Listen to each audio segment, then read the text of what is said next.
Ça s'est coupé, heureusement je l'ai vu juste à l'instant. Donc on voit ici les courtisans, les gens de la cour du roi, du coup qui vont accompagner le roi, qui vont vouloir les faveurs du roi, qui vont vouloir voilà, être bien avec le roi, pour avoir des sous ou pour... voilà. Si par exemple c'est une photo des fontaines, bon, je sais pas s'ils avaient mis carrément un bateau, ils disaient à l'époque, enfin bref. Est-ce que j'ai autre chose? Voilà, là on a la galerie des glaces qui est très jolie. Et normalement... on devrait avoir ce que je cherche. Ah zut, j'ai fait deux fois. Voilà. Du coup là c'est la galerie des glaces qu'on a vu avant. Et puis tout au bout du coup on a le roi ici sur un trône. En plus avec un escalier etc. Enfin, et ici on a un... je sais plus qui c'est. À l'ambassadeur de Perse. Du coup l'ambassadeur du pays du coup de Perse est venu voir le roi. Et puis du coup bah, il s'est senti forcément humilié. Voilà quoi. Et que le roi était tout grand et tout. En fait, du coup, il a construit ce château pour montrer finalement quelle puissance il avait, quoi. Et voilà. Juste montrer encore une petite image, s'il veut.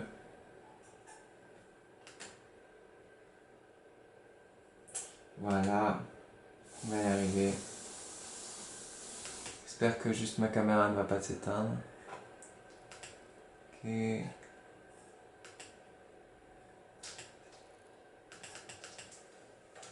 Je sais plus où c'était.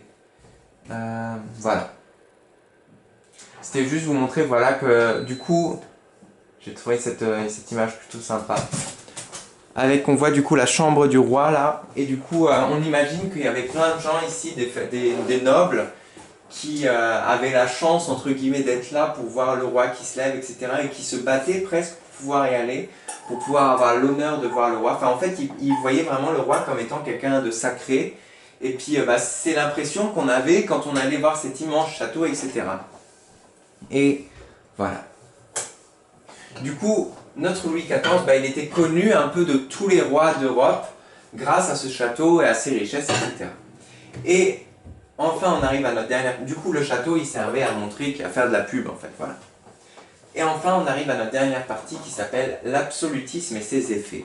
Absolutisme, c'est parce que le roi, Louis XIV, voulait avoir tous les pouvoirs, il voulait tout contrôler, il voulait que ce soit lui au-dessus des autres.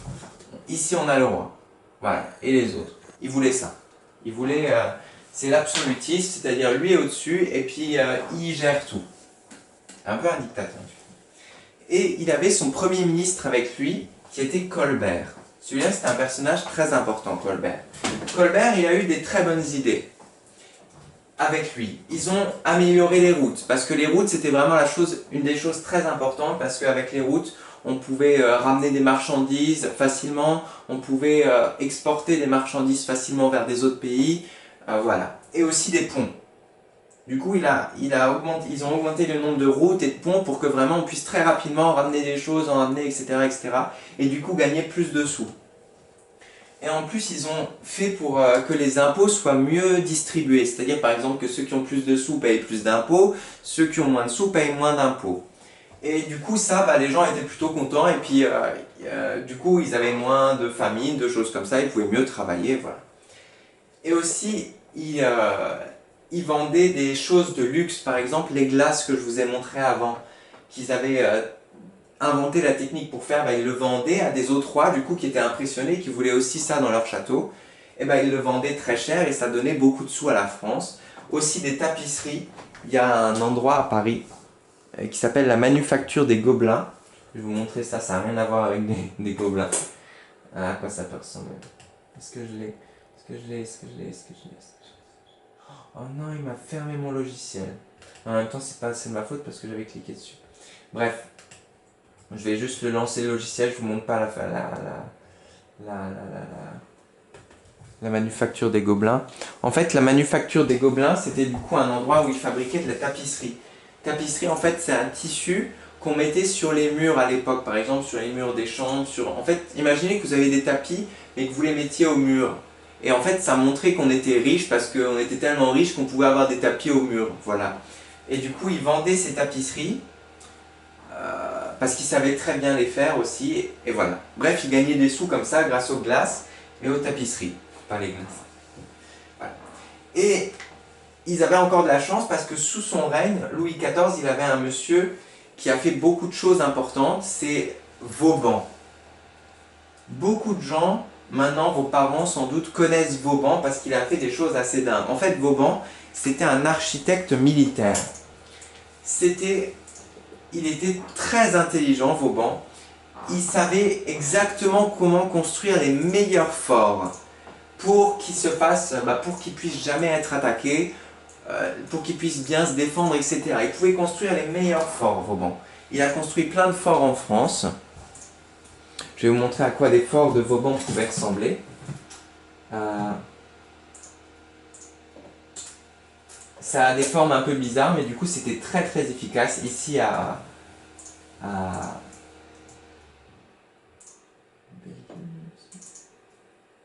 on a la citadelle Vauban.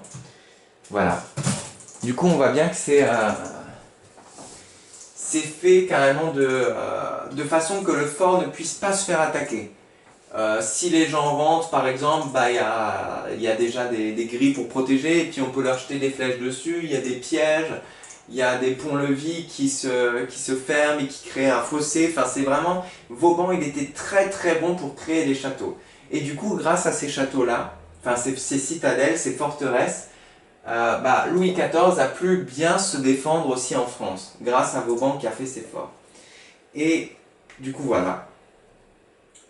Il a gagné aussi beaucoup de terrain, finalement Louis XIV, grâce à Vauban et tout ça, tout ça. Il a gagné notamment l'Alsace, nous. Voilà, je vais vous montrer juste un peu. Et on a bientôt fini. Parce qu'après on nous fera la leçon et puis ce sera fini. Allez, courage. Par contre, j'ai plus beaucoup de batterie sur ma caméra, j'espère vraiment qu'elle va tenir. On a juste ça. Voilà. Ensuite, le château de Versailles, la monarchie absolue. C'était dans quoi? On parlait de Vauban. Monarchie absolue. Attendez, il arrive. Il est un peu lent. Hein. Voilà, ça c'était le roi et son conseil à Versailles.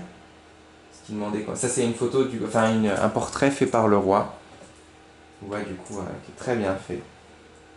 Ça, c'est justement l'édit de Fontainebleau. On va en parler après, c'est un truc super méga important. Voilà, du coup, ça, c'est ce que le roi a gagné avec les guerres, etc. Du coup, l'Alsace, ici le nord de la France, un peu le sud, etc. Voilà. Et il y a les citadelles de Vauban qui sont ici. Tous les points rouges, là, c'est les forts qu'a fait Vauban pour protéger. Il y en a plein, plein, plein en France. Voilà. Et du coup, ces forts-là lui ont beaucoup servi. Je vais juste finir vite fait. En fait, dernière chose, la chose la plus importante de la leçon, c'est ça. Le roi Louis XIV avait une devise. Sa devise, c'était ça. Un roi, une foi, c'est-à-dire une religion, une loi. En fait, sous son règne et sous les règnes qui vont venir, il veut qu'il y ait un roi, lui, une foi, c'est-à-dire une seule religion. Du coup, vous avez compris ce qu'il va faire avec la religion protestante. Et une loi, du coup, la loi du roi. La loi est la même partout, du coup, en France. Et du coup, en 1685, il fait ce qu'il dit. Du coup, il fait l'édit de Fontainebleau, qui est un édit très important à connaître. 1685, l'édit de Fontainebleau, ça annule l'édit de Nantes. Et avec cet édit, du coup, il interdit tous les protestants de faire leur religion en France. C'est triste, mais ça revient. Il interdit à tous les protestants de faire leur religion en France. Il détruit leurs temples, c'est-à-dire les endroits où ils vont prier.